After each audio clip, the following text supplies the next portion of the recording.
এখানে দেওয়া আছে ও এ সমান সমান 3 একক, ও বি সমান সমান 5 একক। বলা হয়েছে বৃত্তটির সমীকরণ নির্ণয় করো। বৃত্তটি মূল বিন্দুতে যাচ্ছে। আমরা জানি কোন একটা বৃত্তের ইকুয়েশন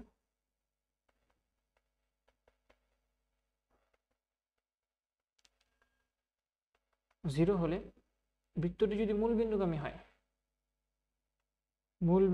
হয় তুমি বলতে পারো সি এর মান 0। এটা আমরা জানি। এক্স অক্ষের খণ্ডিত অংশ দেয়া আছে 3 একক। So 2√/g² - c equal to 3।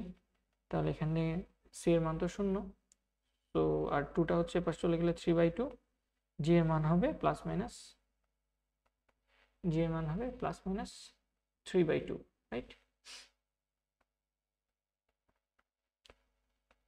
কিভাবে হলো? এই যে এখানে আছে জি স্কোয়ারের রুট, সো রুট আর জি কাটাকাটি থাকে, শুধু জি 3 আছে। সো বা তুমি যেটা করতে পারো উভয়পক্ষে স্কোয়ার করে দাও, তাহলে এপাশে হবে 9, এপাশে হবে 4, আর স্কোয়ারের সাথে এটা কাটাকাটি যাচ্ছে, তাহলে 4g² ইকুয়াল টু 9। তাহলে এখান থেকে জি এর মান হবে plus minus 3/2। Okay, fine. And আবার ওয়াই অক্ষের খণ্ডিত অংশ দেওয়া আছে, সো আবার 2√f² - c ইকুয়াল টু হচ্ছে 5।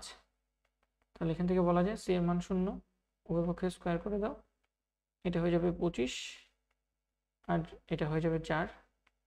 সো 25কে 4 দিয়ে ভাগ করব, তাহলে এফ এর মান আসবে প্লাস মাইনাস 5/2।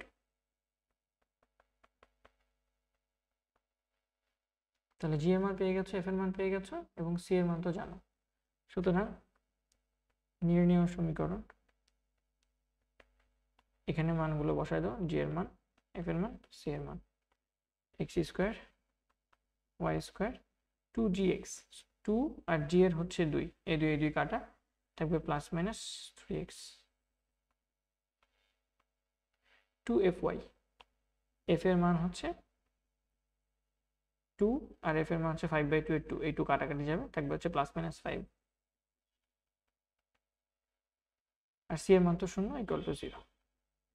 এটাই হচ্ছে আমাদের নির্ণেয় বৃত্তের ইকুয়েশন। ফুল আমরা ম্যাথটা বুঝতে পেরেছি। ধন্যবাদ সবাইকে।